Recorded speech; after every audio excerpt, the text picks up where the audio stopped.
Don't judge me. I just wish you knew. That's just like you. I miss you as I need you.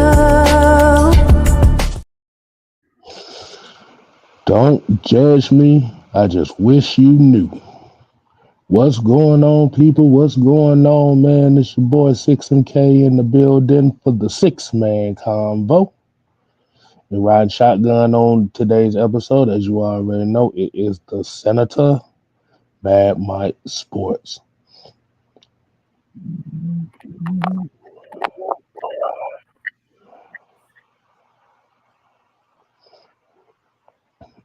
I guess he said, "What's up?" There you go. I'm here, guys. There you go. I'm about to say you doing your Pootie Tang impersonation over here. All right. Yeah, maybe. You know, you got that hit album. We're gonna play that later on in the shizzo. And look who's joining us here, man. It's the Joker, the villain tactician. Juan Costello is in the building, y'all. Howdy. Howdy, ho.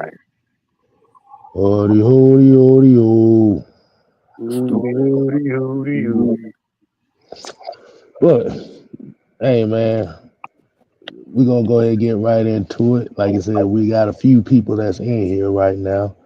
A137 Sauce, Sherman Wood, Deshaun Caswell. Got my boy John in here.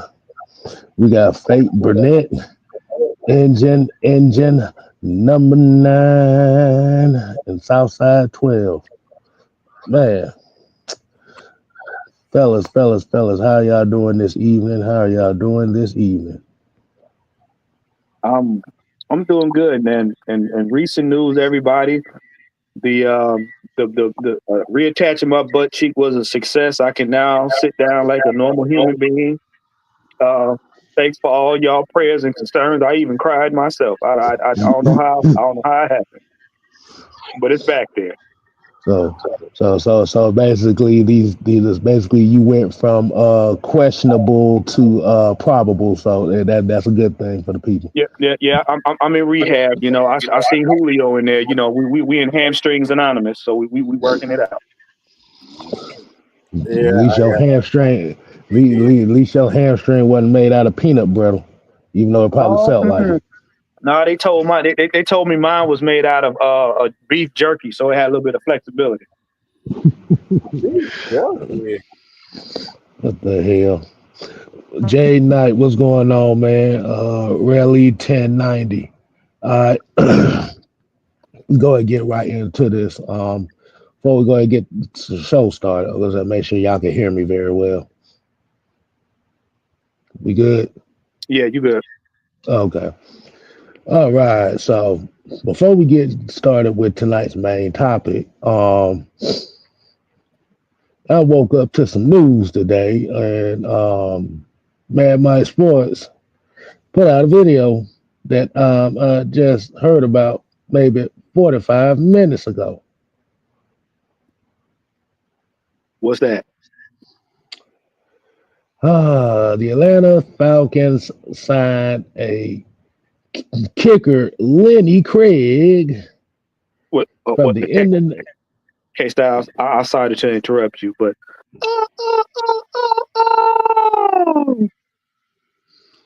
so I kicked the football until the football went off. Yeah. So from the news that came out is Atlanta Falcons went on ahead and jumped on the new kicker, Lenny Krieg, and I know a lot of people may not have a lot of information on him. The only thing that people really knows off of is he impressed a lot of teams during the combine of the IPP combine. For those that don't know what that is, I think it's like the international players something aspect of a combine. and he was the only kicker to not miss a kick from all the ranges that they asked him to kick. So, Ooh. so for those that don't know what this IPP program is essentially a initiative to expand the game and start and bring in players that's not American over here to kind of like expand the game in itself. So for those that don't know who Lenny Krieg was a professional kicker in the ELF. The Elf League? Yeah, the ELF, the European League of Football. Oh. So he's German. So this is a German cat. And guess what? Y'all, for the woke Terrians of Atlanta. He's a black man. So Mm. but Mm. But like I said, from what information I gathered from him in a short time was he kicked for a team called the Stuttgart Surge. Mm. And Stuttgart, Germany is a bit soccer town as well. So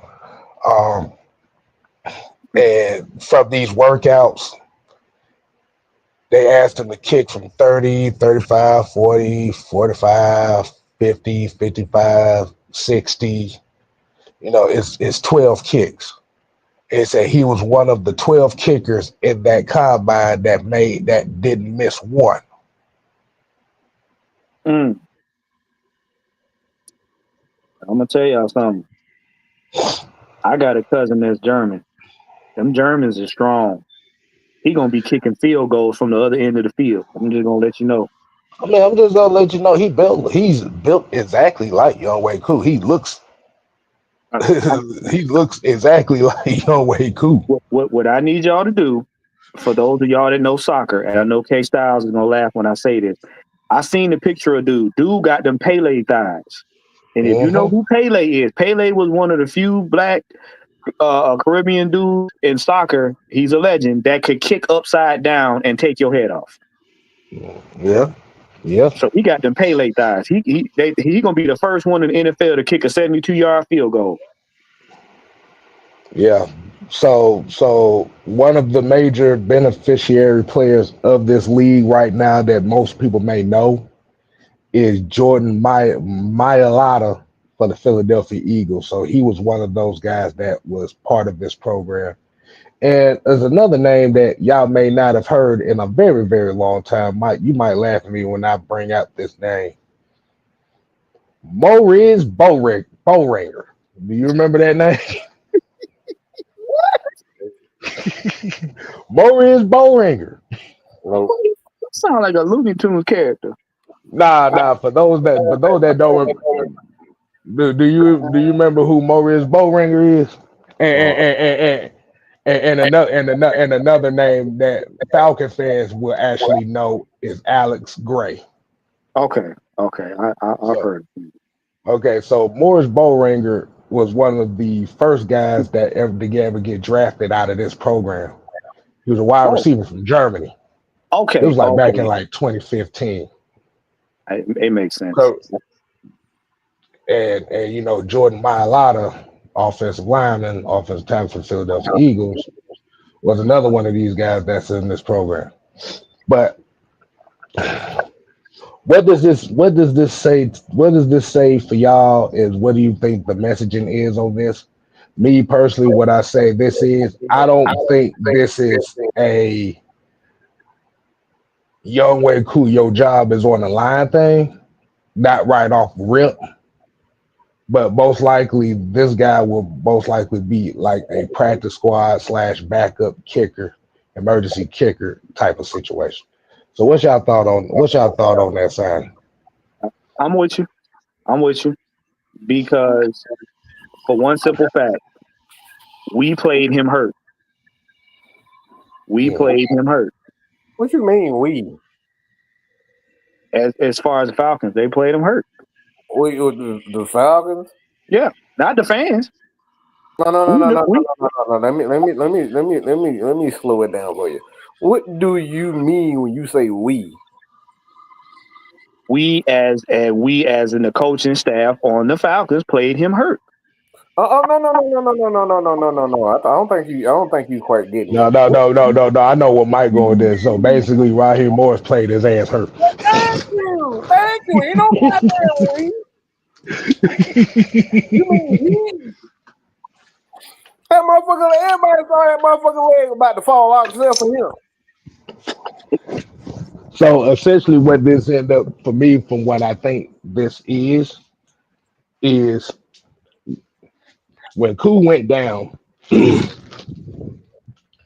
they brought in Riley Patterson, we thinking that, well, hopefully the drop off doesn't be as bad. And then we just find out with Riley Patterson that the drop off just fell right off the damn cliff.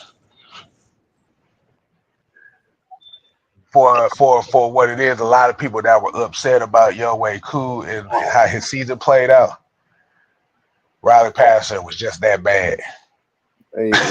Actually, he was worse. He was way worse. I mean, let's be real. We don't have a rotation at kicker like that where you got one guy that can really back up the other guy. Because when I saw that field goal and it was an optical illusion, The Washington game. Yeah, I wanted to be drunk so that maybe I could say I was inebriated enough that I thought it was wrong. But when I saw the replay and he did a boom boom boom boom, because we was like, yay! Oh, everybody lost their high. We was all in there watching the game. We was like, yeah, we about to, nigga, what? I remember that shit. My wings didn't even taste the same no more. We sat here and watched this game thinking, oh yes, boy, this is a game-winning field goal. Yeah, it's straight down the line, and all of a sudden that shit just died 4 yards short. Like, oh my goodness. Look, I'm gonna tell you something. Even the officials were upset. The officials was like, man, Southside. That man, Younghoe Koo, was out there walking like Fleece Johnson and got a hold of him, okay? I like you and I want you. We can do this the easy way or the hard way. The easy way or the hard way. Everybody saw him popping on that. Look, that man, everything over him was damn. Like, you knew Younghoe wasn't cool. All right? We know he wasn't cool. He kept throwing them out there. Yep. And Koo tried. He tried. I'm gonna tell you right now. I kind of feel how he felt because when your hamstring lock up and you try to throw that leg and try to make the walk look right. Oh no, it don't work. It don't work. Nah, like you said, especially when your hip fucked up on your plant leg. That's one of the worst feelings that you can have. I'm gonna tell you right now, as being a grown man, there's nothing gangster about having a messed up hip. You gonna look retarded. You embrace it. You gonna look retarded because you can't swag through that. Look, man, he's on him before Jesus Christ, boy. Nope, don't want that type of pain, sir. Nope. You said your ego was swag surfing like Kirk Cousins. Bruh, I mean, was phony as them chains he had on. It was nothing. He wasn't doing nothing. Mm-hmm. And that's why I said when you kind of looked at Younghoe Koo and like you said, me, Mike, and Coach called it out during preseason. We knew he wasn't healthy throughout the whole year. But like you said, I think a lot of times you try to gladiator through shit, and there was games that Koo won, but there was games that lost too. Mm-hmm. So when I look at this Lenny Krieg, he's kind of like an insurance policy. Is somebody that they can possibly develop and kind of teach the game a little bit more.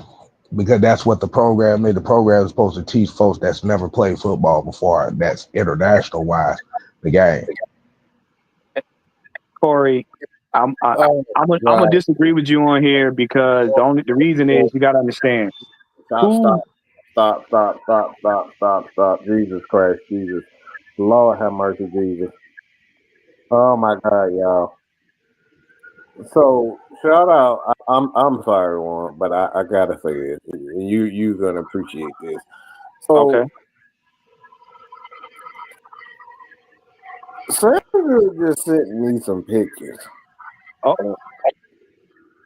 and everybody know Sandra. If you don't know, and then you know, you gonna know. Sandra is our information, one of our information and research people behind the scenes. And she just sent some pictures that Kirk Cousins is currently at Westlake Chipotle. Right? You know anything about Westlake? Oh, wait, hold on. Well, huh? Westlake Chipotle. Okay? I'm about to say it. I'm about to say it. Westlake Chipotle. Cleveland Browns, man. oh, Hold on. Repeat that one more time. Repeat that one more time for the people in the back. So basically, Westlake Chipotle with this these guys are he's sitting down with a few people. Um,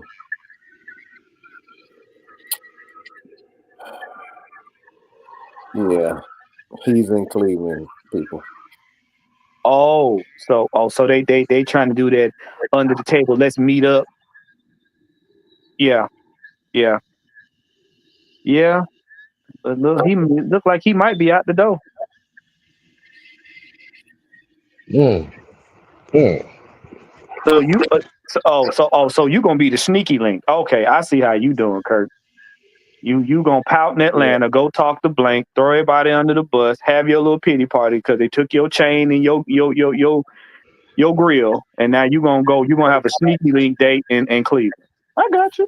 So basically, what's being reported from a few people. So he is apparently sitting down in a restaurant in um, Westlake County, Westlake in Ohio, in I don't know how the hell you Cuyahoga County, all right, uh, in Ohio. So basically, that's This what nigga said, I'd have to see it. I Cuyahoga. could probably pronounce it because I got family in Ohio. it is This pronounced. was a Cuyahoga. That just sounds like that just sounds like bullshit. I don't know how But to. if he's in Cleveland, like you said, that is that's gonna, like you said, so they're pretty much going ahead and trying to negotiate what type of Deal he gonna deal that they can put on the table. Mm-hmm. So if we get some news about the confirmation of a trade to Cleveland, Falcon hmm fans, do not expect no high draft picks out of this, especially No. if they're trying to get rid of money. John said Cuyahoga. Yeah. Yeah. But so basically what they're probably working out is them taking on the rest of the contract that the Falcons got for probably for next year, and then Falcons getting a draft pick for it, which Mm-hmm. we know is not going to be super high, but we getting another draft pick nonetheless. It's one or two more than we got right now. So Mm-hmm. so Apparently but to Corey's point, we're only getting kickers of a great kicker in rotation, meaning that if Koo's still not right, or if he's okay and he should happen to get hurt this season, we're not going to be stuck when it comes to the kicker. If that dude can kick all distances, it's a wrap. Yeah. It's a wrap. So that means that now the games that we lost by a field goal, you got more of a chance of having winning. And Mike, you talked about you said something very strange today, but it was true. Falcons are hitting areas of need and importance.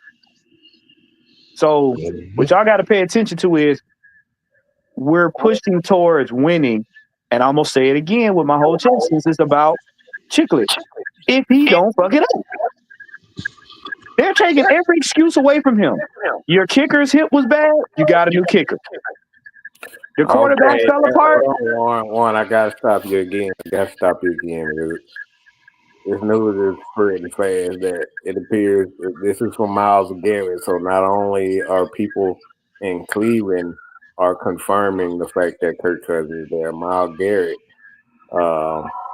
just a few minutes ago, just said it appears that Falcons quarterback Kirk Cousins was at a Chipotle near Cleveland today. So not only is it's the fans are reporting it with pictures, Myles Garrett has just confirmed that this rumor or quote unquote rumor could be true. Cool. I mean, I told y'all this way beforehand. I said Kirk gonna be gone. Everybody said, "Oh, he gonna waive his trade." No, I knew he was gonna be gone before then.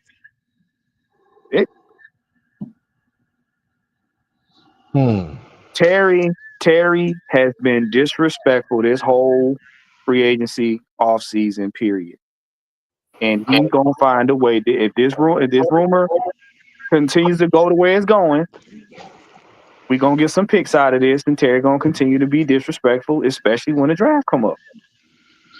You know what's crazy? I don't even think they're going to get a lot of picks out of this. I Maybe just one. think they may get one. I think, like you said, I think the main thing that if this comes out to be the move right here, the Falcons are going to be, like you said, the Falcons and the Browns are going to be working out, like the money arrangement around some things. Like you said, how much of portion is Cleveland willing to pay for Kirk Cousins guarantees? Now, if Terry can kind of work something out to where the Falcons may at the very case be only responsible for half of his guarantees, that's a win-win. That's a win situation for the Falcons right there because that's less money. That's less money that you gonna be blown out your ass for that. Yeah, and then what that does, that increases the amount of money we got to spend next year anyway. Where that money would be, part of that money would be going to Kirk. And I'm gonna tell you, Terry gonna push to either get 75%, if not 100% of it going to them. Right. So at the least it's gonna be 75%. The max will be 100. Like they take all of it. Like I said, I wouldn't even put it like you said. I wouldn't even put it that high. Like you said, I think if they can get at least Cleveland to take on 55%. Yeah. Okay. Well, we got to keep this in consideration also because when you look at how the NFL is constructed as far as their insurance is concerned, well, let's say that the Falcons can prove that Kirk Cousins did have some sort of injury that he has to kind of rehab. The Browns are going to have money coming back to them because of the insurance policy. So basically, how it works, if you lose a guy and their quarterback, obviously with Deshaun Watson, they can file a motion to get some of that money back in the salary cap. So they will in turn have a little bit more money to be able to put back on their salary. So it would help them to bring in a guy like Kirk Cousins. And in turn for the Atlanta Falcons, let's just say Kirk Cousins was injured. Like they can turn around and do something similar. But it will only they would have to prove that he was hurt. So it's unlikely for the Atlanta Falcons to do that. But it's likely that the Cleveland Browns had already filed that motion for the to get more money back for the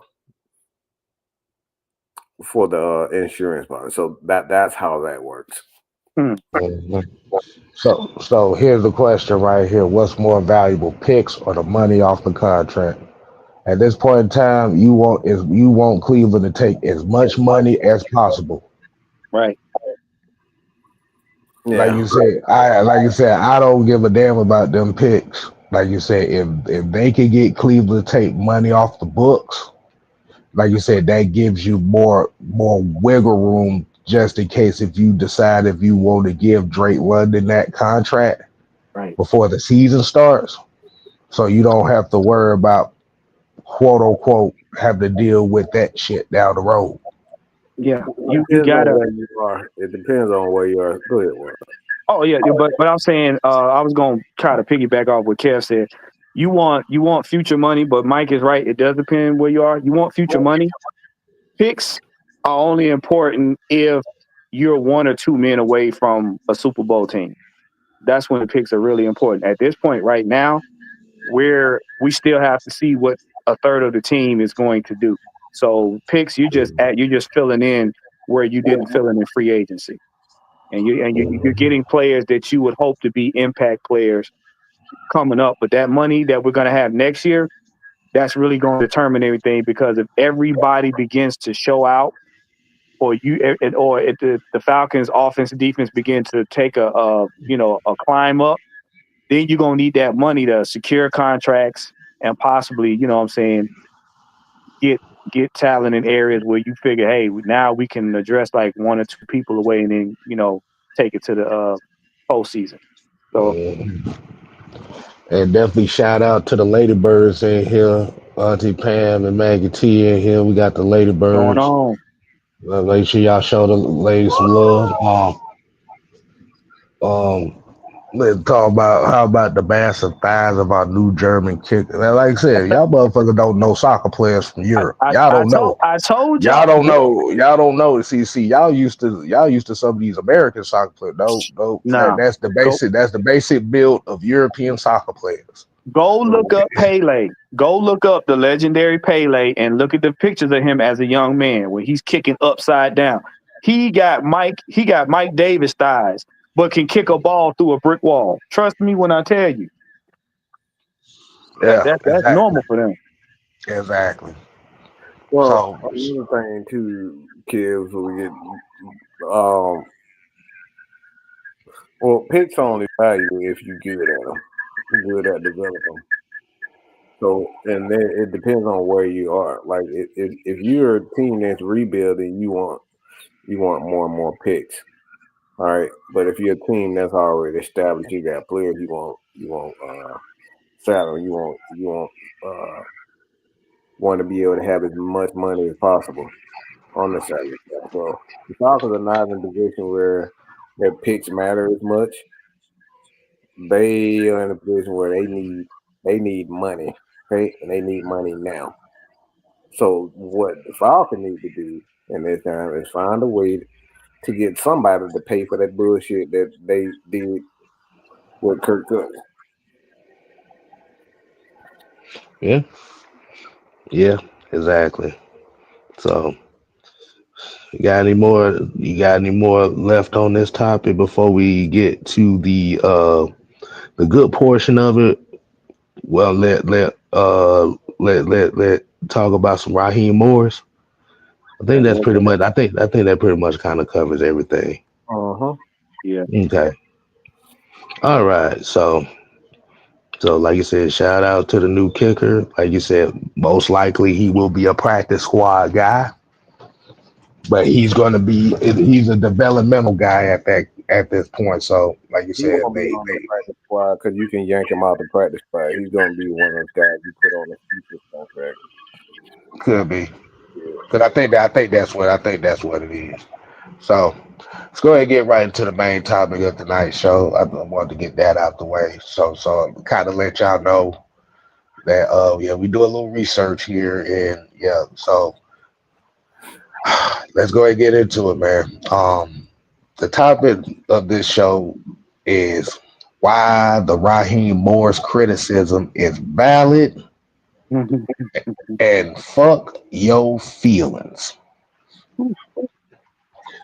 Yeah, I said fuck on here, so this is my channel. I can say whatever the fuck I want. But this conversation right here is pretty much stemmed from a comment that was left on Mike's channel, which is kind of the typical where we pretty much was called a clown show because of the takes that we have on Raheem Morris. Now, Mike, I know you want to go off a little bit on the heavy hitters last night. I kind of stopped you there last night, but this is your opportunity to let the people know, in your opinion, and while you go right afterwards, why the Raheem Morris criticism is valid to you.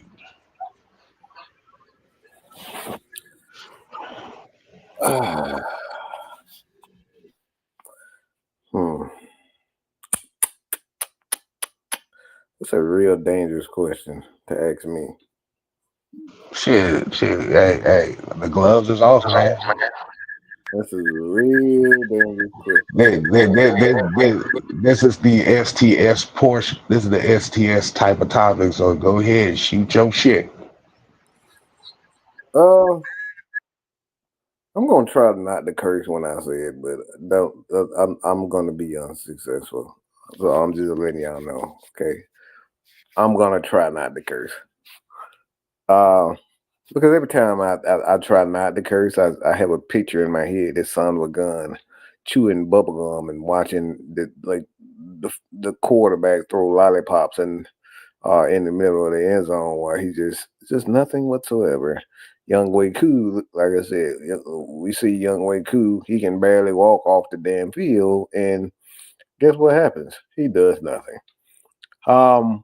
We see the defense get 3 sacks out of guys that they claim didn't practice hard, and guys like Eddie Goldman, D'Angelo Malone, like we get 3-4 sacks out of those guys after they said that they didn't practice well. And you're asking me why the criticism is justified? Why is the criticism for Raheem Morris justified? It's because of bullshit like that. Okay? That right there. We sat for almost 8 to 10 weeks with D'Angelo Malone, a guy that they claim that could not do anything, that he didn't practice well enough, and then he gets in the game. The first 2 games that he had, this dude had 3 sacks. He asked me why the criticism is justified. This man threw a damn lollipop in the air like he was flying a damn kite. Okay? Like he was outside like Benjamin Banneker or whatever the hell his name is, with a kite and a string on it, with a key at the end of it, trying to get electrocuted. That's what the hell he looked like he was doing. You asked me why it was justified.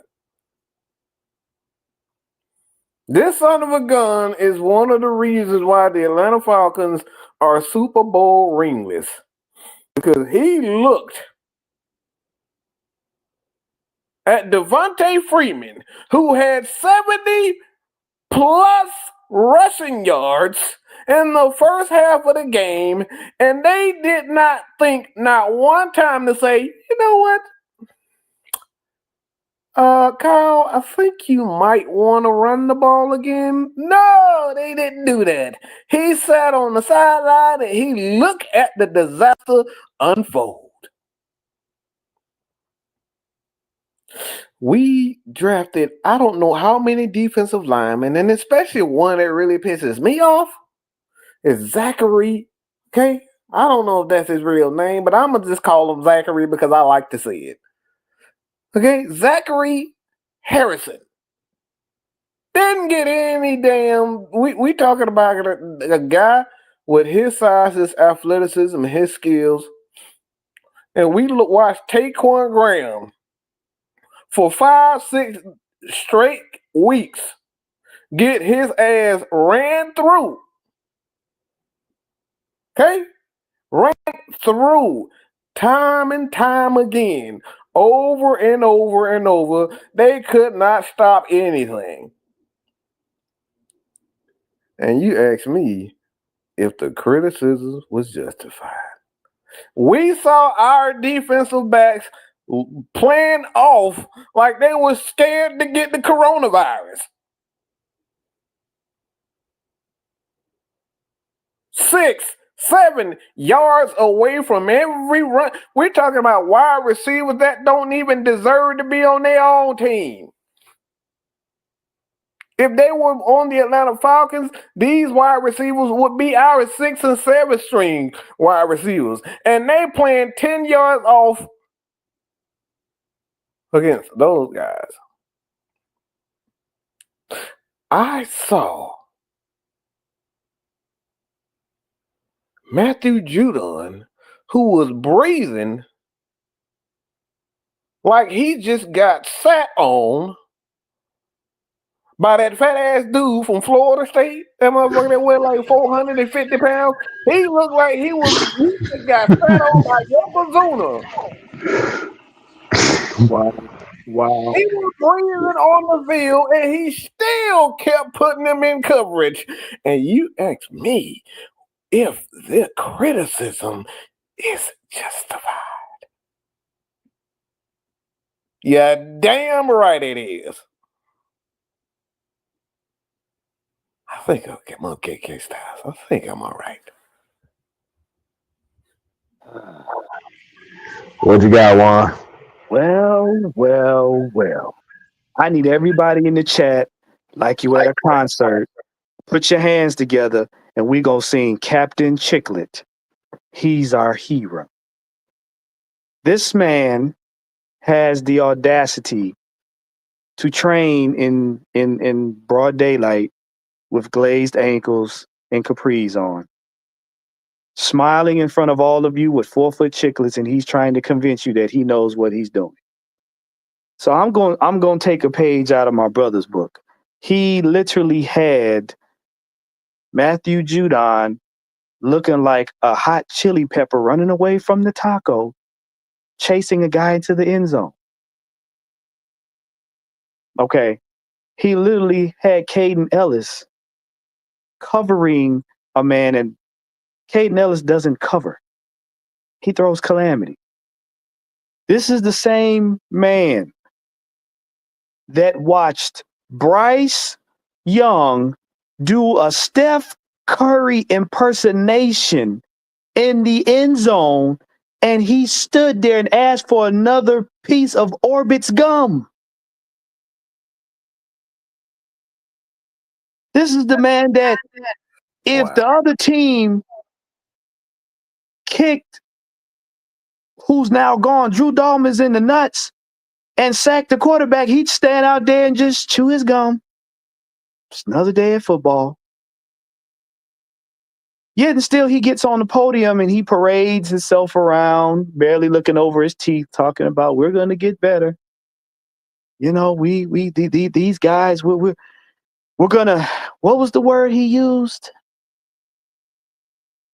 Not endure. K-Styles, what was that word he used? Yeah, we were going to be resilient. We're going to be resilient. We're going to be resilient. We're going to be ringless and resilient. Ringless and resilient. You want that cup? Ringless and resilient. Now, what pisses me off is you got a team that was built for the playoffs. And you came out after you and Terry had your little Barbie mansion tour of Atlanta. We're going to outrun the South. And every game you had that you won, who's next? Who's next? Between you and Fiat Kirk. You let your quarterback get his whole back wheel blown out during the game, but he's ready to play. You just say he got his back blown out. He got his whole back tire blown out in New Orleans, and you wanted him to keep playing the game. Keep playing. Keep playing. Keep playing. I'm talking about flat ass cheek leg dragging. Mama come get me type player, but you gonna let him keep playing. And you just sitting on the sideline, give me another piece of Orbit's gum. And then when you get on the podium and ask you about it, we're gonna be resilient.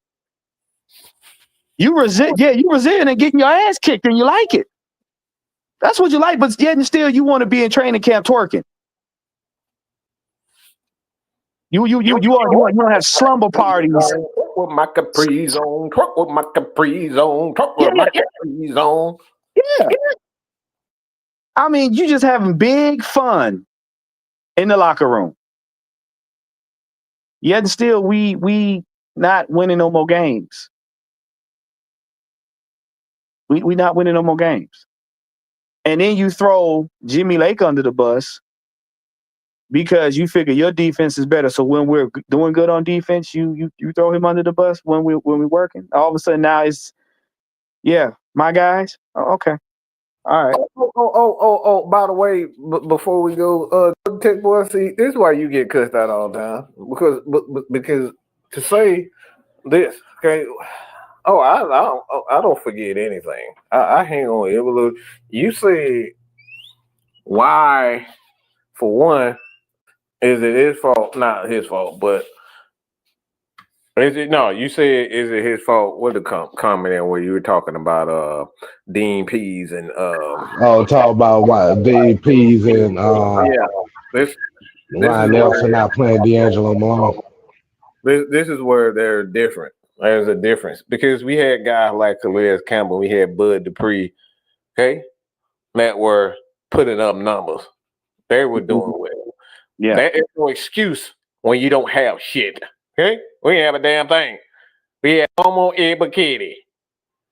Omo. All right, he ain't gonna get. Look until he get a 10 sack. I'm not gonna pronounce his name right. Okay, so right now that motherfucker name Omo Ebikidi.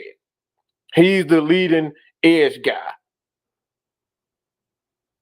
That's the difference. When you don't have a presence there and you still saying to yourself, all right, yeah, we're going to give Damon Harris a chance, but we're not going to give D'Angelo Malone. And you trying to tell me Damon got an opportunity and he failed.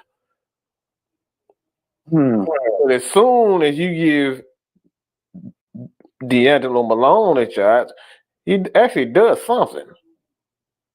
He actually got a sack, 2 or 3. That's the problem that I have. So I don't have a problem with guys not playing, but don't tell me that when you can't get a fucking sack that you shouldn't be looking at everybody. The motherfuckers that we got on the damn roster ain't giving a sack. So what the fuck difference is it gonna make to put on the motherfucker who can't practice? But here's the funny part. Practicing ain't even getting sacks. But here's the funny part. The same people that could have been in the rotation to play and show that they had some energy, they had some athleticism, they sat on the sidelines with you, chewing gum. They watched you. It's a damn shame when your rookie quarterback got to come to the sideline and cuss out players in front of you, show you how to be a head coach, and then go back out on the field. When you sat up here and you got You got guys gashing us. I'm talking about taking our money, our cookies, and our manhood every down, and you going to have everybody else 15 yards off the line of scrimmage, sitting down, sipping Mai Tais, having a book club meeting in the middle of the game, and then get mad when we get blown out again. But you still over there chewing your Orbit's gum. Fabulous. I'm like, then you got people out of position. You got the water boy at linebacker. You got Freddie the Falcon. He's a wide receiver.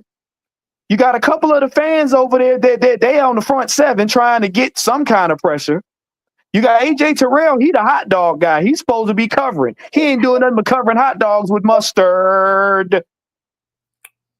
Bijan Robinson, you got him as a taxi cab driver. He ain't a running back no more. Kyle Pitts, he's just the team mascot. He gonna stand there like a flagpole and don't do nothing. Just stand there. And you wonder why we didn't win and get into the playoffs. This looked like a dysfunctional Fat Albert cartoon show.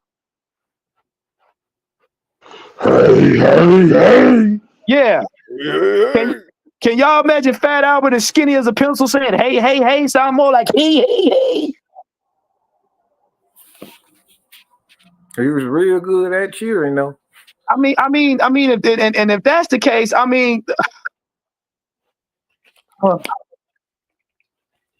like, Mike, I don't trust him. That's why I keep saying this.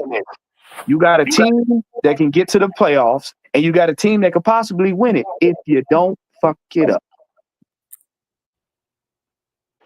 All right. So here's my take on this. One of the major issues coming into this season, and this is where he had to expect things, is the team expectation, not only from the Falcon media, but from the fan base itself. Based, like I said, based on the overall team aspect of it, this was a team that was just on the cusp of a playoff berth. Now, this is where the tide started turning throughout the season, was after starting 6-3 with an opportunity to win the division by week 11. Yeah. Now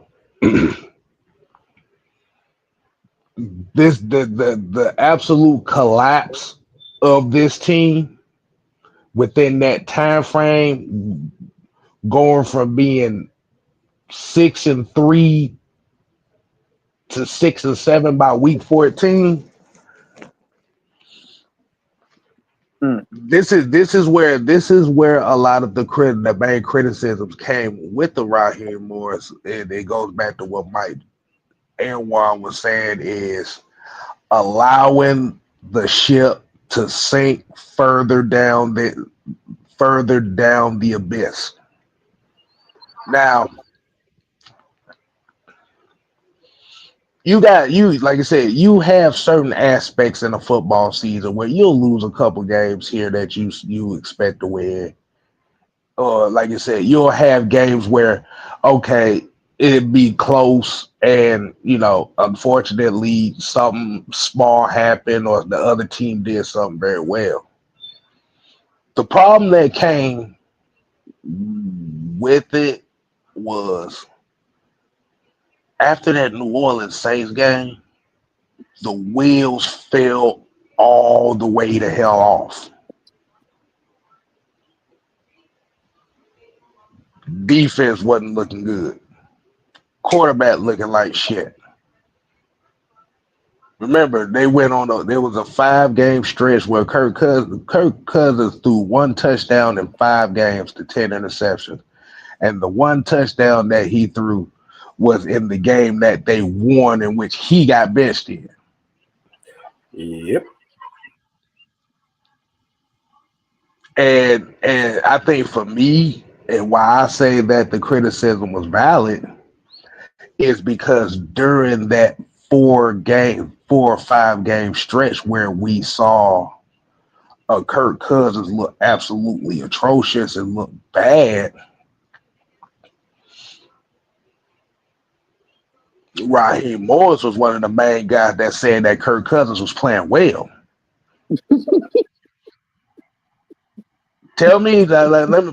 Everybody, put your hands in the air if y'all remember those press conferences after those games where Kirk Cousins played, and especially he looked absolutely atrocious in that Chargers game. Put your hands in the air if you remember those press conferences where he said that Kirk Cousins played well despite the fact that he looked like shit. That is the result of when you drink Ambisol instead of water. I want to see some hands in the chat. Do anybody remember those press conferences? Because we got 1, you got 2, you got 3 hands. Let's see if there's any more people that remember that. But the thing about it is and it goes back to the earlier conversation with Younghoe Koo. If we seeing players not being 100% or players not playing well, it is your job as the head coach to right the ship in the best way that you can. And unfortunately, what ended up happening was when Kirk Cousins started putting a bad game after a bad game after a bad game after a bad game after a bad game, you cannot be the head, you cannot be the overseer of the team. And as us as fans literally looking at the games here and tell me, what the hell? What in the world? What the hell? I don't know what the hell just happened. Yeah, me neither. Lord. See, you see that? You see that bullshit? Hold on. Hold on. Wait a minute. We got somebody here in the back. What up, Coach? Coach. How y'all doing? Great. There we go. I mean, Kev, you're right, bro. I'm gonna say this, and then I know because Coach got something you want to say. Oh, wait a minute. Oh, I'm in there. Am I in there? Yeah, you're in there. I don't believe, really and truly. I think Raheem was scared of getting to the playoffs, and the reason why I say this is this: you can't be a head coach knowing all this is going on and you not do nothing about it. That tells me you were scared of winning. He wasn't scared. He didn't know what the hell he was doing. You got to know what the hell you doing to be scared. But that's true too. Well, he didn't. He damn sure didn't want to win. What he was doing. He damn sure didn't want to win. He didn't know what to do. That's why he was sitting there with the boo-boo face. Coach, anytime you look, it's not if you know what you. Let me ask you this one: if somebody came to you, because I had some hamstring issue earlier this week. Yeah, and I said, Warren, bro, like I need your help. Look, is there something that I could do? Warren gave me a strict guidelines of what to do. Right? Mm-hmm. Right. I went to the expert. There wasn't a doubt in your mind. You wasn't scared to give me no damn.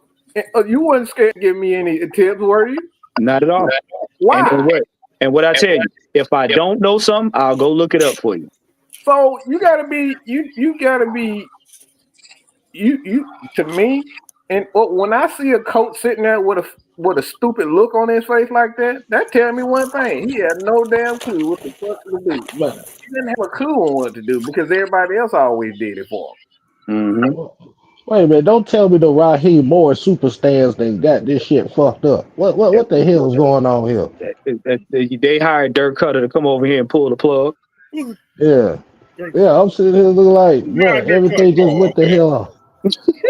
I'm like, what the hell? I'm about to say these Raheem Morris stands, boy, they trying to get me canceled already. He talking about he wearing capris and glazed ankles. Cut him off. But before I was so rudely interrupted by Dirk Cutter punk ass. Like I was saying, when you went through that 5-6 game stretch where your quarterback looked bad turnovers, offense stagnant, defense can't sack nobody, defense giving up big plays. It's your job as the head coach and the overseer to rally the troops in. And unfortunately, we didn't see that. And you're going to be, like I said, the criticism that's come with it is going to be validated because, look, you could say, well, Kirk Cousins had a big contract, $180 million contract. But as the head coach of a team that's expected to win, you have to make the decision. Okay, he's playing bad like this. No, sit your stupid ass down. Mm-hmm. Like I said, it's one thing. Like I said, it's one thing if you had a Nathan Peterman as your backup quarterback. I can understand that, but you have a highly invested draft pick and a guy such as Michael Penix behind him. At that point in time, you have to make the executive decision. Okay, you're not playing well. I'm gonna have to sit you down. Mm-hmm. And like you said, the thing about it was he was so loyal to Kurt because let me say this again. The only reason Kirk Cousins in Atlanta because of his relationship with Raheem Morris. Mm-hmm. And then, like you said, and then once you did bring in Junebug, finally bring him in a primetime game against Washington, the incompetence of game situation flared up to where it cost them the game too. Mm-hmm. So for those that are saying that, man, like you said, this is only his first year as a coach. No, this is not his first year as a coach. The unfortunate part about it is this is like I said, these type of situations right here is what you would see from a rookie head coach, Mm. not a guy that has head coach experience and who has been in the league as a major positional coach or assistant coach for damn near 20 years to be making that type of mistakes like that. At that point, it almost looked like you let the ship sink just so you could avoid the accountability and say, well, they fucked up. I had Mm-hmm. nothing to do with it. Right. And that's a bad look. But go ahead, coach, man. What's going on, man? What you How got y'all on? doing? We good. We good. This Raheem situation. A lot of mistakes made. Whole bunch of mistakes made. Mm. Is it possible? Is it possible? They felt at that time, like I said, that Washington game, we weren't going to make the playoffs. I'm gonna put it that way. Right. And could we have won that game? We should have won that game. We should have won a lot of games. Yeah, he made his decisions too late. Like you said, he was so committed to Kirk Cousins, and Kirk telling lies to the training staff. Yes, we know that. We already know this now.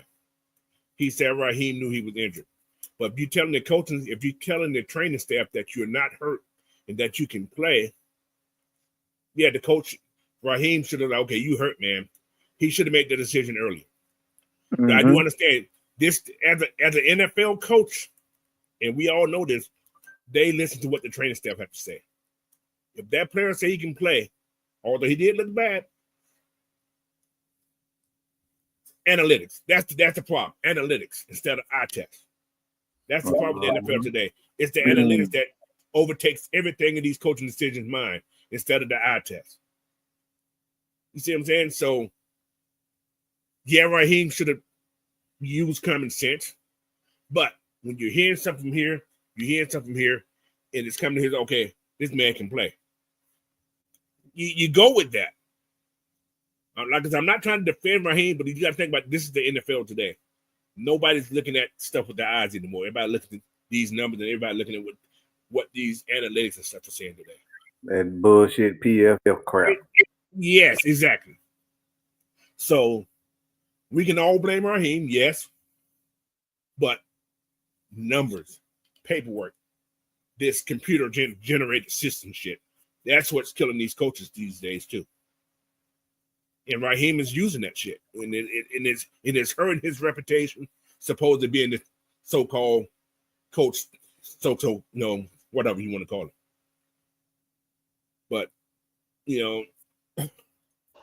it's one of those give and take things. He has to be responsible, and he's going to take all the blame. He has to take all this criticism that he's getting. But that's always two stories to this whole thing what we're talking about. So that's my take. You right, coach. You right. Because as being a coach, more than any of us. The welfare of your players come first. Yes, that should have been his first thing.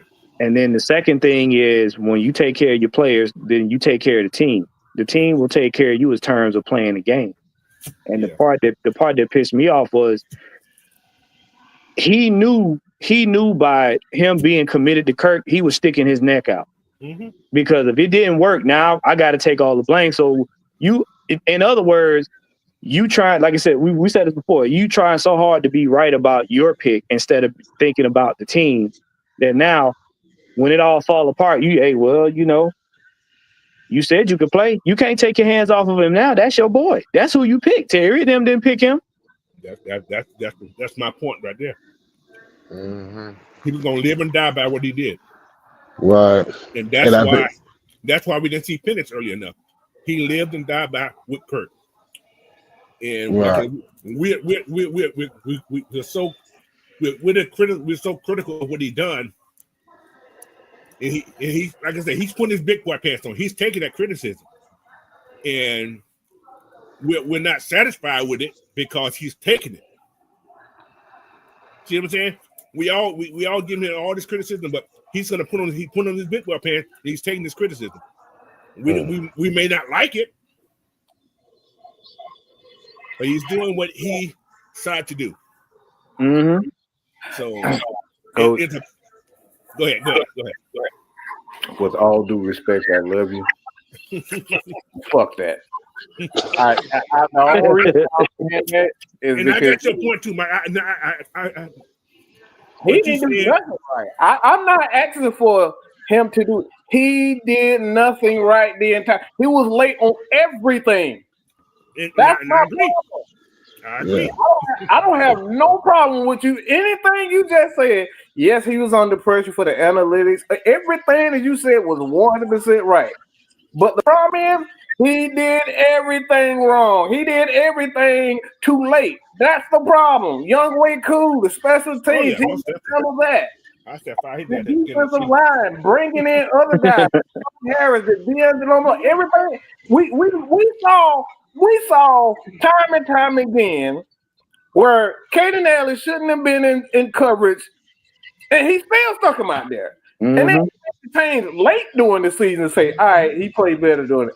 Everything that he did way too late. That's the problem. I'm willing to give this guy a chance, but it's a head coach's job is a leader's job. I should say a leader's job is to see things before it gets too hectic. That's where he failed. Now, just one more thing, Mike. There's no excuse on the defensive side. This is the offensive side I'm talking about. Right. Right. On the defensive side. Well, that's a whole nother show right there in itself. It's not a defense, but I understand. No, I wholeheartedly agree. He fucked up on the defensive side. So. No, you right, coach. You right. You can kill him on the defensive side. I ain't got no respect for him on the defensive side. But that's why I said this season right here. That's why I said this season right here.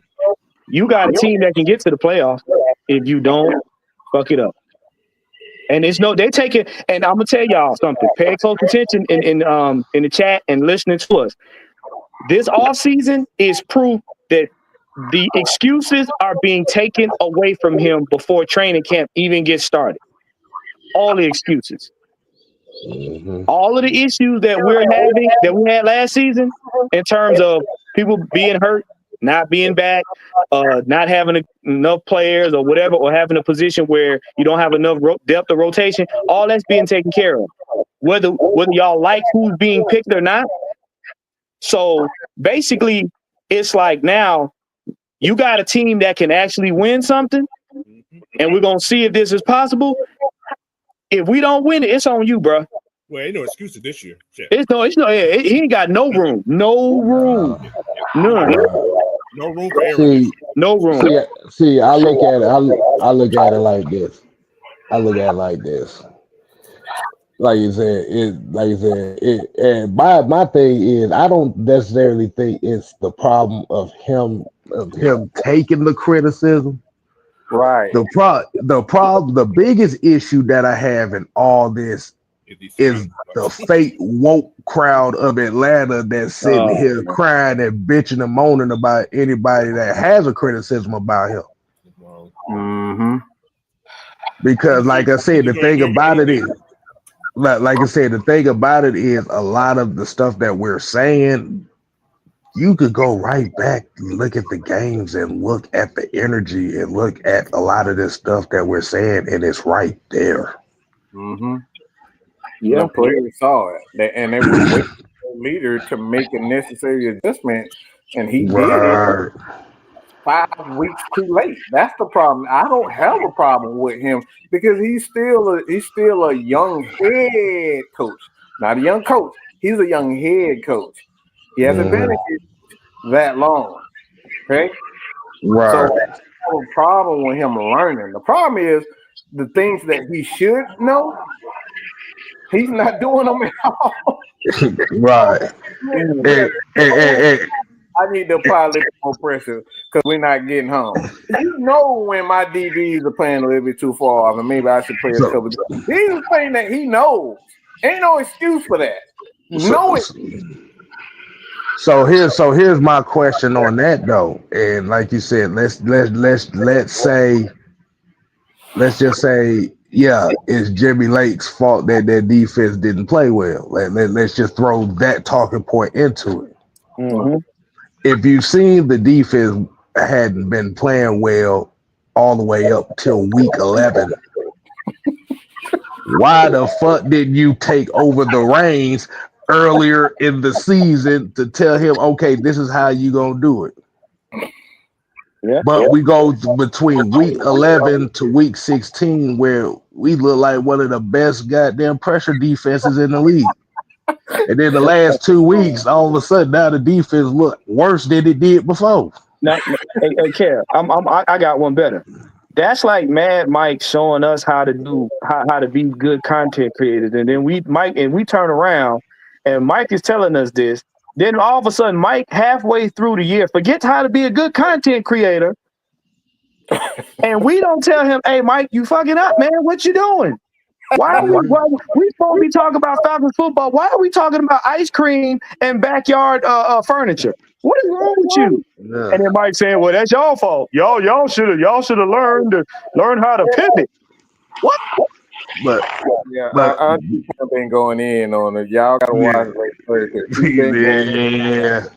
Auntie don't play. Nah, she don't. And Coach made a valid point too. Is a lot of the adjustments that should have been made, you waited till the last minute to do them. Yeah. and that's the biggest thing. Like you said, I'll just go through the examples. Like you said, we kind of seen kind of like the chinks in the armor early in the season, but they were winning games enough to do so. Right.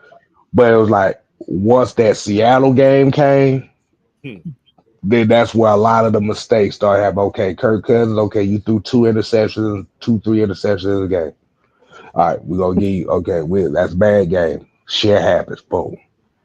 Next game. Okay, you throw another two interceptions. Okay, and you ain't threw a touchdown yet. Okay, we got a little problem here. We'll see what you can do here. Your way cool. You missed 2 kicks. What's going on? Okay, fine. Third game. Kirk throws another 2 interceptions. Okay, but what is the issue? Okay, you done threw 6 interceptions in 3 games with no touchdown. You're not helping this team. Right. So as an executive decision maker, is which the head coach is supposed to be, you have to make a decision right there. Okay, I might have to sit you down. I don't give a damn about what this franchise say about your money, but we got to calm you down.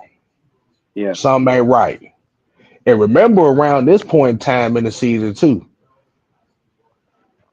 and we all called it. Kirk Cousins was out there limping, wincing, barely getting up around this part of the season. Yeah. We saw it. See, I saw it. I saw it in the Seattle game where that dude looked like he struggled to get a ball down the field. Do you want?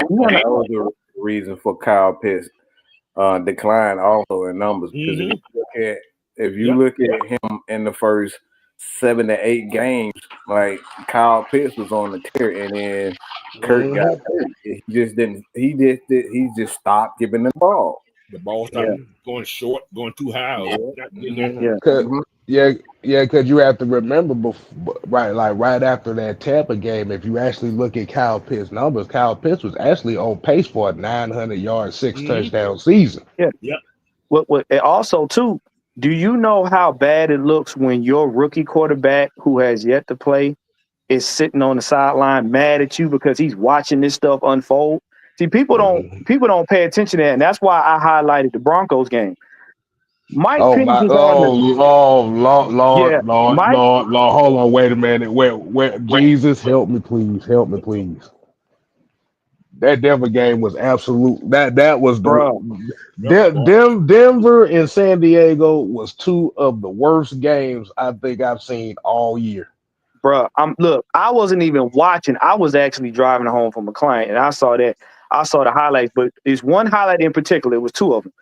When they panned over to Mike Penix, when I think they were getting ready to put him in, he looked possessed. And I said this. He was on that sideline fuming. And they finally put him in, and that's when he rallied the offense together, and they went out there and they started playing, and they started moving the ball. You got to be one of the dumbest coaches in the world not to notice. You got this man in here. He done lost the drive shaft, both back wheels, and you still trying to drive him down the field when you got a perfectly good quarterback over here waiting to play. And you put him in when it wasn't no damn hope of winning. Not a little bit. It was a goose egg. We didn't put up no damn points, and he still wouldn't pull the trigger. I saw it afterwards. I saw it. But you blackball, not shit. You might as well just give up the booty. I mean, Mike, what do you expect from that chocolate fried chicken ass brother? Oh my God. Who the hell is that? Oh, wow. Captain Chicklets, aka chocolate chicken. No. And Sam called him Homer Simpson. Yeah. But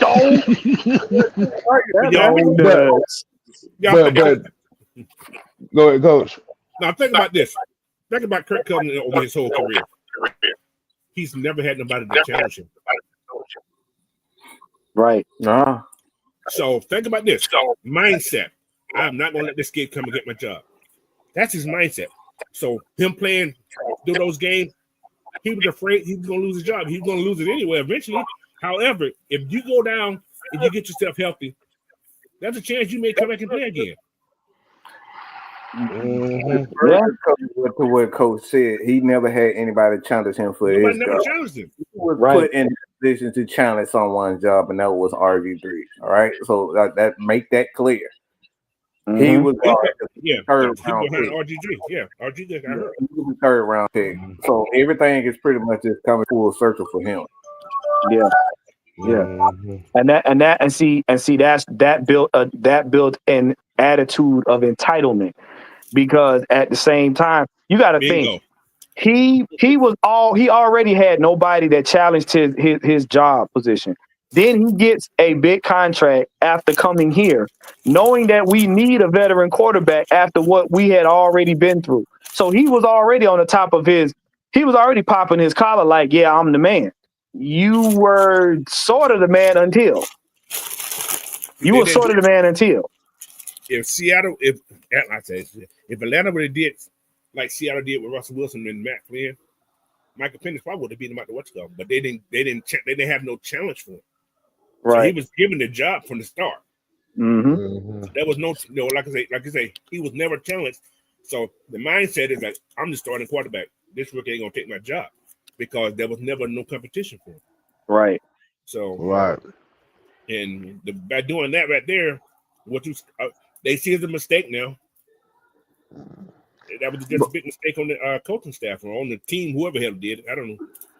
Raheem decision, but that's what happens. And I'm gonna tell you something else. You could tell he had that mentality because Mike screamed it out. He kept throwing interceptions. Of course, he had that mentality. Shit. No. Well, what it is too. Remember, Coach, what it is too. Now, you decided to pick favorites. Oh, I'm gonna throw to this receiver and not this receiver because I feel I'm comfortable with him, instead of watching everybody on the field to see who was open. You picked who you wanted to throw to. The last 4 games, I saw Bijan Robinson caught the ball more than I've seen 3 wide receivers targeted. I was just like, all right, bro, this dude got to go. He got to make that shot. Nah, like that. What I said. The issue, like you said, the major thing about all this is the crit. Like let's say the Falcons didn't make the playoffs anyway. I think where the biggest issue lies at the end of the day of all this, what we're talking about, is that it really comes from that 4 to 5 game stretch right there is where a lot of this is coming from. Like I said, remember before that, the defense couldn't sack nobody. The defense couldn't get after nobody. Right. But then during that 5 game stretch, the offense couldn't score shit. Kirk Cousins couldn't hit nobody, but the defense was playing well. But then it just comes down to, okay, when are we going to rally the guys in and say, okay, enough. This is where the leadership of the team is important, is when the shit goes down the drain. And this right here is I believe is one of the major reasons why they had to get rid of Grady Jarrett as well, because as good of as a complimentary a player as Grady is, he's not a vocal leader. Nah. The problem is your biggest vocal leader on your team right now is Michael Penix. Grady Jarrett always has been a controversial coward. That's what he's always been. I know people not gonna like that, but if you look at every time there's a controversy, what he does, shots away. He's off every single time. Jesse Bates was the maddest one in the defensive room. Jesse Bates was the only one that voiced his displeasure about the way the defense was going. Because why?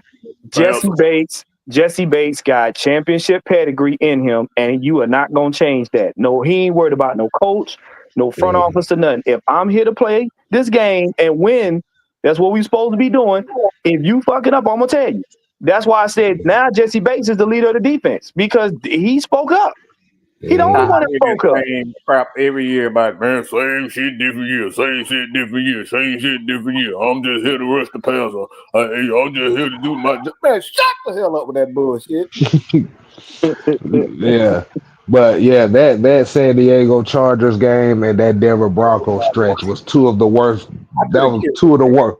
That was I two of the worst could. games I think I've ever seen as a Falcon fan, and that's saying a lot. I really could have hurt Raheem on that one. When I saw that man threw that ball up to, it was four, been three or four. Three charges in the back of the end zone. In He the back. overthrew. He he looked missed Kyle Pitts. He looked at him first before he even threw it, and still threw it. And then Raheem kept him in the game. I said, "Oh my God!" What about the pick six on the out route that got there in 7 seconds? Look, that didn't hurt my feelings. That Chargers, my heart sunk. Okay, I mean that was one of the worst. He ran, looked at him, paused, stopped, and still threw it. Nah, that didn't do it for me. When I seen Bryce Young throw that daggone pass to the end zone, and he before the ball even touched the receiver's hands, he turned around and did a field goal thing. Steph Curry, I could have drove down to the bins, drove my car into the bins, and parked it on top of Raheem. I was so pissed off, bro. When I say pissed, I almost pulled my 70-inch screen TV off the wall and just I'm talking my leg dropped it. I was like, this little so and so was scared of every defense in the league, and he gonna sit up there and show out on us and you chewing gum like you fine with it? Look, pass in the Vegas game by far the worst, and Vegas tried to lose that game on purpose. That game was crazy. Bruh, I wanted man. I was there. That shit was crazy. I wanted to pull his dentures out and put him in backwards. What? Yeah. Oh man. Yeah.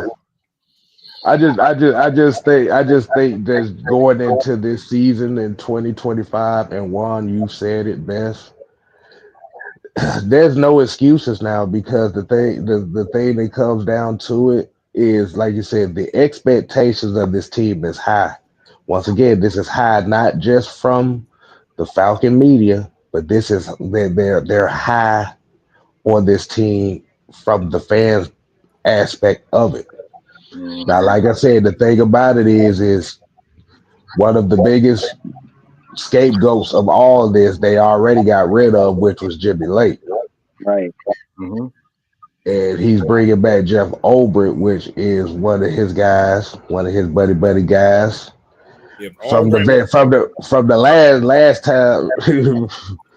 from the last GM regime. Think about this. If Jeff Albright was available the first year, he would have been there the first year.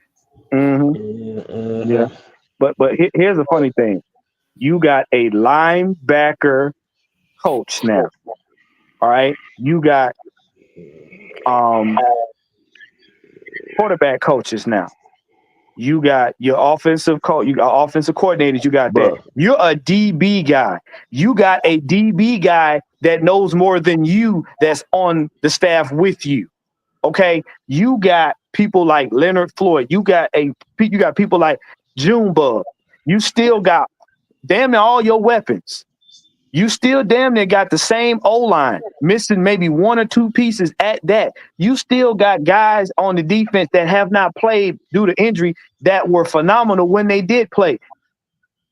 If we not if we not 10 games or better, you need to be fired, bro. You got stuff. Look, I'm gonna go back to that Chargers game. I'm gonna say this. In 2023, when Desmond Ridder threw that horrible ass lollipop interception against Washington, Gosh, please, almost pulled I my thought beard that out. I thought that was bad enough, but the fact that Kirk Cousins poured that shit times 10 against San Diego made it worse. Yeah, I got a question for you guys. What's up? You know, I got to shake the needle a little bit. How mad was Kirk when we drafted Penix? I think he was pissed. I don't know. I think he was pissed about that, because remember Remember, that's the reason why that he wanted out of Minnesota was because they said they wanted to go younger. Yep. They wanted to draft a quarterback. Oh, wait a minute, Coach. I think I know where you're going with this. Oh, hold on. I got a conspiracy. I got a conspiracy theory on this. We probably in the same coach. No, hold on. Let me say this. So, do you think that Kirk threw the seasons because of him being on this quarterback documentary shit? Marcus Mariota Part 2. Yeah.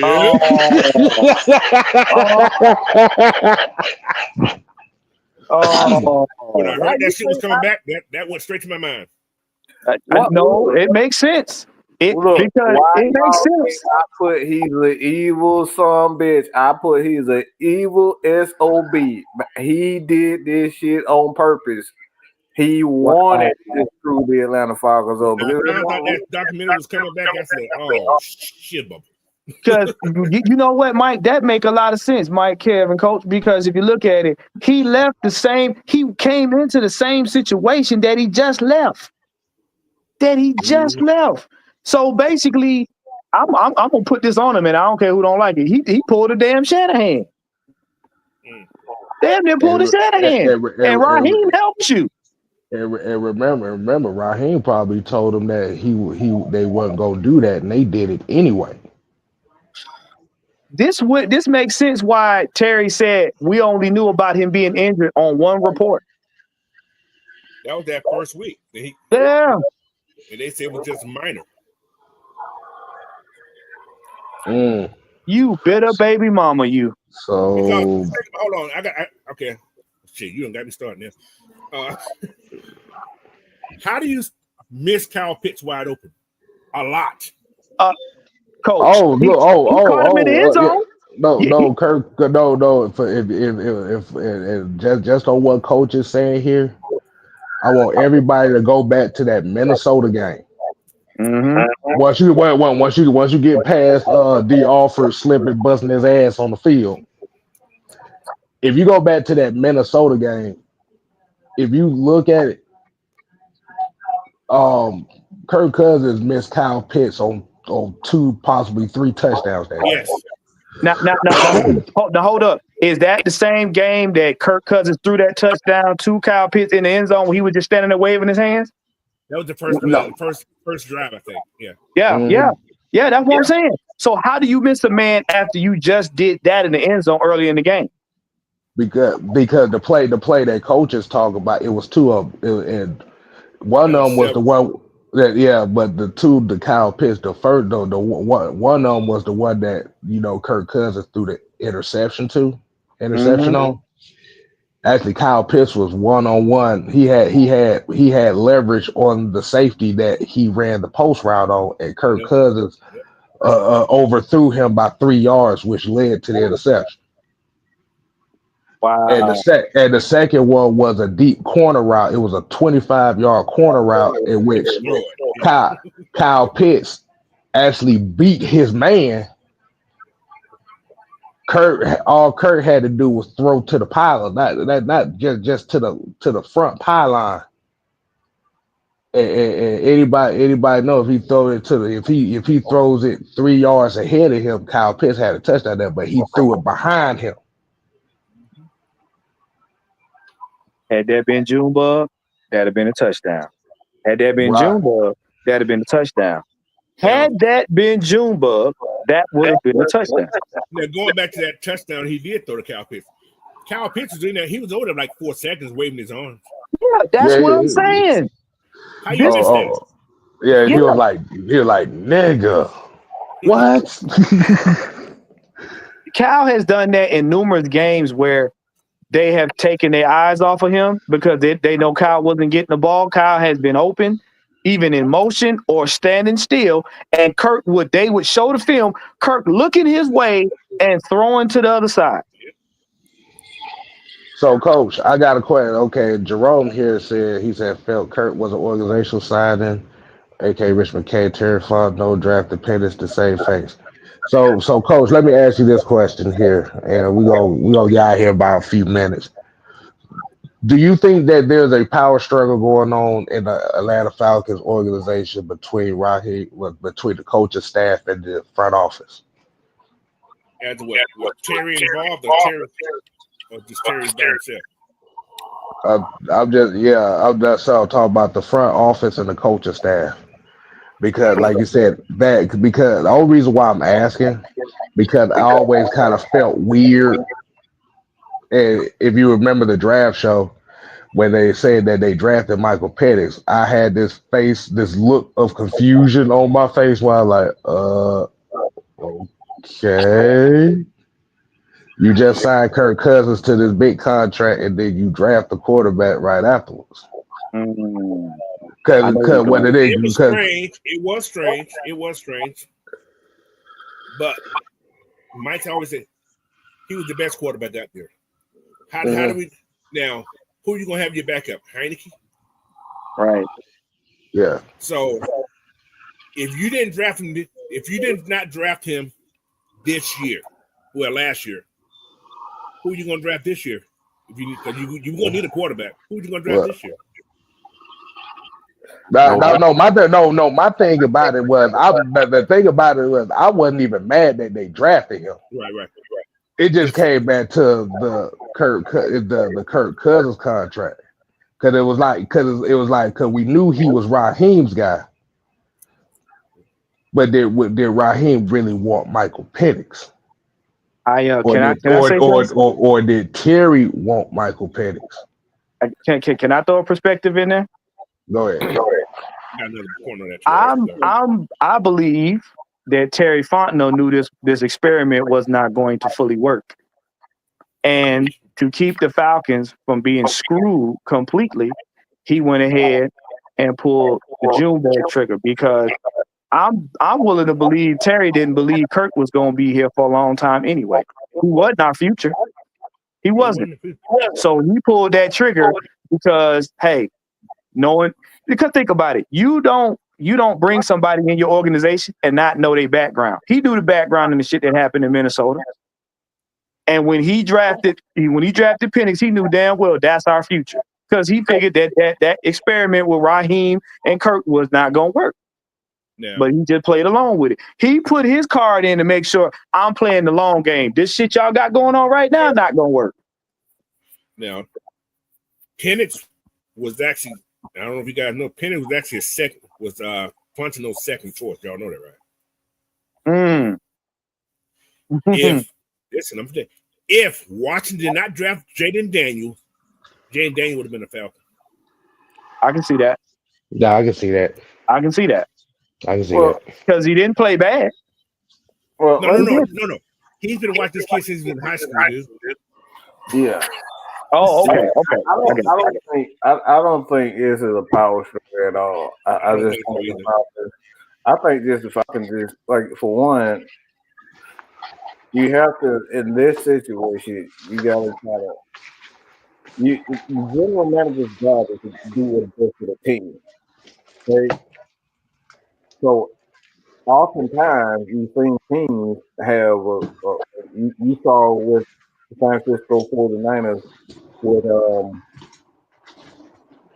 Joe Montana and they brought in a young number 1 overall draft pick that didn't quite pan out in Tampa because they didn't have the proper coaching and Steve Young. They brought him in to kind of be there. So a general manager's job is to do what's best for the team and look out for the present as well as the future. That's all Terry Fontenot was doing. But as far as is Raheem not liking it, I don't think for the most part, him being a defensive coach, they brought him in because he's a defensive guy. Right. If they wanted his opinion on something, he wouldn't have been. They would have brought in an offensive guy, but they didn't do that. They brought in a defensive guy. So it don't fucking matter what the hell Raheem wants to do offensively. That's their team offensively. That's Arthur Blank. That's his vision offensively of what he wants. And as Rich McKay is concerned, you got to stop giving that guy too much power. He's a minority owner. He has a stake in the team. Was that? Yes. Oh, Rich McKay. So, but he is no longer involved in day-to-day operations. All right, we got to stop those guys like Kyle, Ryan, Ryan Pace. Ryan Pace. Like those guys are the ones that's running the team as far as the players are concerned. They're the scouts. So those are the guys that put. Does Arthur Blank still listen to him on certain things? Like, all right, bringing in this type of coach and that coach personnel as far as the coaching staff and front office, yes, but he's not running the day-to-day operations. I think we got to stop giving Rich McKay. My problem is when he listens to Rich McKay in regards to coaches, because I think Rich McKay has a terrible he has a terrible track record as far as coaches hiring coaches concerned. I want to go ahead and end this show on this question. I'll get everybody their thoughts on this one from Mucho. Said, we able to get rid of Kirk, do we draft a quarterback or do we sign a quarterback? You talking about backup? Okay. As far as a backup quarterback. So which out of those two options, and who do you think would be the best fit? Sign a backup quarterback. Don't draft no quarterback. Yeah, sign a backup quarterback. Sign him because free agency, like you said before, free agency going to extend way past draft, and teams are going to dump them off post June 1st. So yeah, I would sign a backup quarterback. Don't draft one. There ain't no need. Is there anybody that you know in particular mind who you think would best suit that role? Or are you just kind of on the wait and see things on it? At the moment, I would say wait and see, because we still got teams out here that are trying to establish their quarterback room to begin with. So I would wait and see, because right now I'd have to look and see who's out there. But would the Falcons bring in Trey Lance? According to the news report, I heard that the Saskatchewan Roughriders really want him. Yeah. Still got Drew Lock out there. Still got Drew Lock.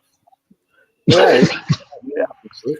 Look, man, it's a lot of teams that looking for quarterbacks. So we're not going. I got one that I will bring in. I will bring in Joe Flacco. Just for 2 years. Yeah. I can do that. Yeah. I mean, do that. I mean, look at it this way: Crab Legs went from QB1 to QB2 in 17 hours. Yeah. No. Like you said, Joe Flacco, I can see that. What about you, Mike? What you thinking? I mean, I'll get a quarterback around. Like, I'll start looking around round 4. Because at the end of the day, man, it's like the Falcons. See, the reason why I'm saying this is because the Falcons they already have a run. They got 2 running backs in the offensive line that they can, ride if something happens to them. So all you would need, to be honest, is to just dumb down the offense and run that damn RPO and just try to defense. Like I know, but that's where the NFL is. That's essentially what Philadelphia did all year. They just ran RPO and ran the ball and played solid defense. So it's like I would definitely do that. Start looking for. I say draft. I start looking for a quarterback around round 4, and then from that point on, it's like you just bring that guy in and just do the bare minimum, hand it off, learn the offense, and check the ball down. That's it. And honestly, Felipe Franks could hand the ball off. It ain't rocket science to do that. That's what I was just thinking for a second. I was like, Plus two, he's tall enough. He's tall enough to see over the line. He's been on the team long enough to kind of know what they're capable of doing, know what the offensive schemes are. So it's not like he's foreign to it. No, he ain't been on this team before. He don't know this offense. He could be lost. I mean, he played against these guys. He played quarterback, yeah, that's true. That's what I'm saying. But it's like I said. But how much experience or how much skill set do you need to hand the ball off to a guy? Snap, Bijan, snap, Tyler. Right. We don't need you to think.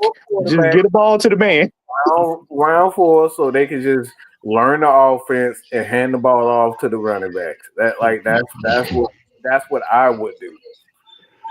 Look, It's gonna be interesting. look. Yeah, it's gonna be interesting. Hey, shout out Christy. What's going on, Christy?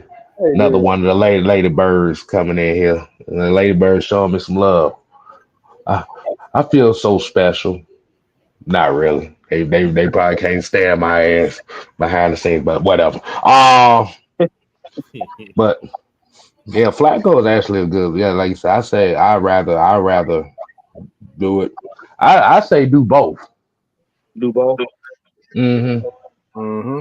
Yeah. I mean, you can't miss with it. I mean, because you, like Mike said earlier, Felipe Franks can cover a multitude of positions, Mm-hmm. and then if need be, we can have him at quarterback if that's like emergency, and then you have just a backup like you're supposed to, just for depth and rotation sake. Mm-hmm. Like you said, the idea guy right now. And coach already said Joe Flacco, so I'm not gonna go with that one. You'll probably be looking for somebody that's a little bit more familiar with the offense of Zach Robinson. So it's it's two guys, maybe one, maybe. What about Carson Wentz? He's one. Yeah. Yeah, Carson Wentz. Carson Wentz pretty good too. Mm-hmm. And I was gonna say the other one. Nah. Don't I say was that. gonna say Easton Stick, but that doesn't sound right. In Atlanta. You know what? I don't. I mean, Easton Stick throws the pass. Who? What about Jameis Winston?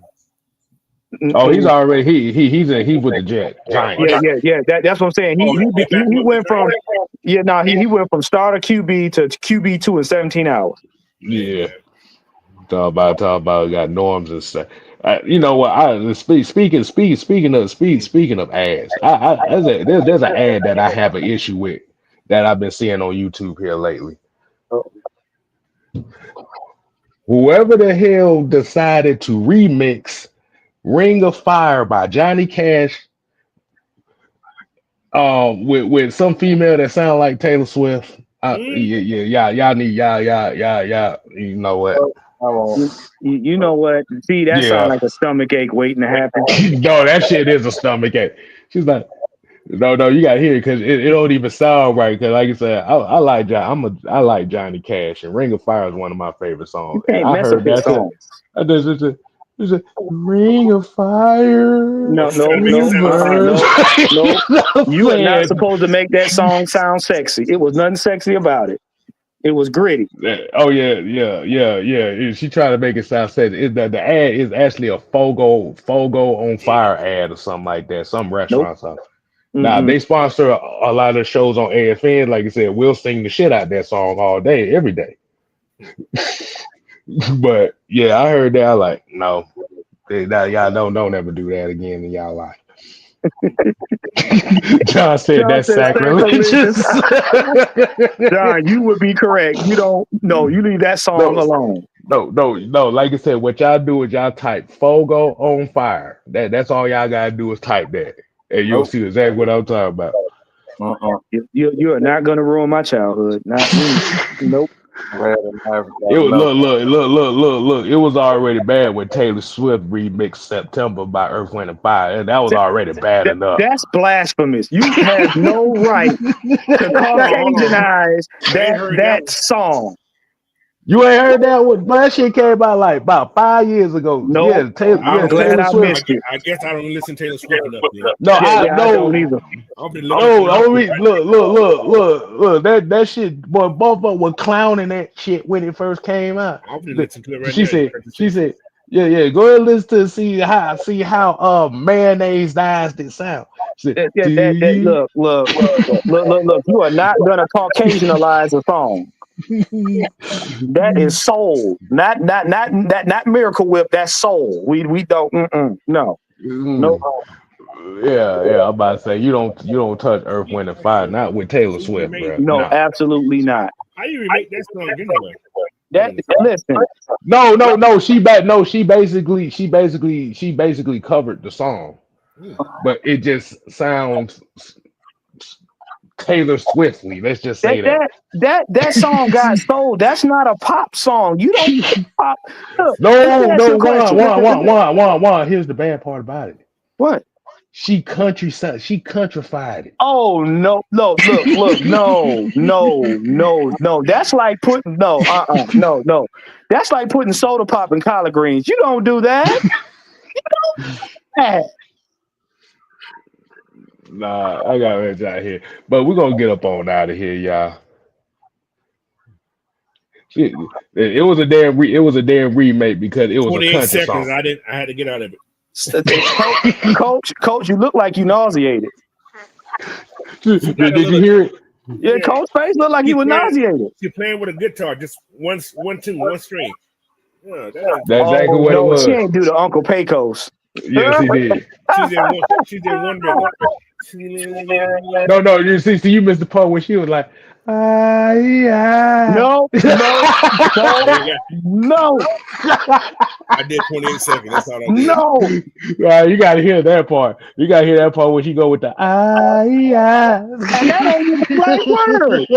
She didn't even do the right word. What the fudge? It's bad, y'all. What are you talking about? Everything.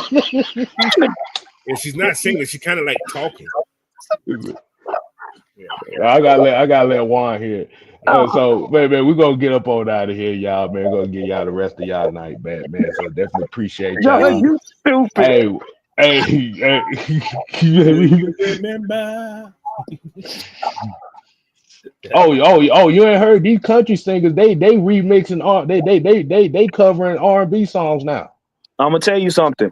The first person that come out here trying to remix Lenny Williams, I'm throwing my phone at him. I bet not hear that song, and you take some you try to country eyes. I watch television till television went off. Don't do it. Don't you bet not. Yeah. I think there was a country art. I think he covered Jagged Edge. Oh God. Yeah, Promises. Yeah, he redid Promises. So we about to get up on out of here, y'all, man. So like I said, hey Juan, what you got for the end game, man? What you got for the upcoming end game? Oh, end game. I'm decided we gonna talk about what we were talking about this afternoon, Mike. That boy coach said I put 28 seconds on this shit. I ain't listening no more. I dropped it. All right, man. So hey, look, we appreciate. Look, it's basically we about to put the accountability back on y'all fans about these quarterbacks. You'll figure it out. Just tune in tomorrow evening, 9:15 p.m. Eastern Standard Time. And like I said, y'all make sure y'all tune in to Coach on the weekend. Like I said, with this is draft season, so you're gonna be seeing a little bit more mock drafts going. Hey, Coach, you know I gotta do at least one mock draft with you before the draft starts. So let me know when you're ready. Anytime you all right. So I'm gonna let Coach know that. As I said, I'm not gonna let none of y'all watching know. It's gonna be a surprise when it happens. So till next time, people, we ain't here to play.